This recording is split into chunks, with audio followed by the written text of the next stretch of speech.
అక్రమంగా చేపల గుంటలకు తరలిస్తున్న కోళ్ల వ్యర్థాల వాహనాలను సోమవారం తెల్లవారుజామున బుల్తిరెడ్డిపాలెం పోలీసులు పట్టుకున్నారు. వాహనాలను స్థానిక పోలీస్ స్టేషన్కు తరలించి మత్స్యశాఖ ఆధ్వర్యంలో నిర్వీర్యం చేశారు. ఈ సందర్భంగా ఎస్ఐ సంతోష్ రెడ్డి మాట్లాడుతూ, అక్రమంగా కోళ్ల వ్యర్థాలను తరలించిన, కోళ్ల వ్యర్థాలతో చేపల సాగు చేసిన వారిపై కఠిన చర్యలు తీసుకుంటామన్నారు.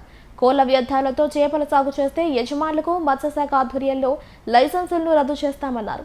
ప్రజల ఆరోగ్యానికి హాని కలిగించే కోళ్ల వ్యర్థాలతో కాకుండా మేతతో చేపలను సాగు చేయాలన్నారు. అక్రమంగా వ్యర్థాలు తరలిస్తున్న వాహనాలపై కేసు నమోదు చేసి కోర్టుకు హాజరుపరుస్తున్నట్లు ఆయన వెల్లడించారు.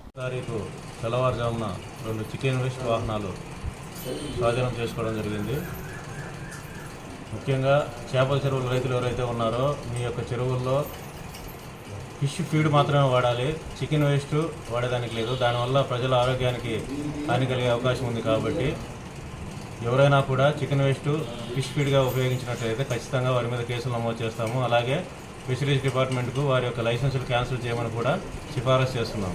కాబట్టి ఎవరైనా కూడా చికెన్ వేస్ట్ రవాణాలో కనుక ఇన్వాల్వ్ అయినట్లయితే కఠిన చర్యలు తీసుకోబడతాయి, క్రిమినల్ కేసులు నమోదవుతాయి. వాళ్ళను కూడా ముద్దాయిలుగా చేరుస్తున్నాము.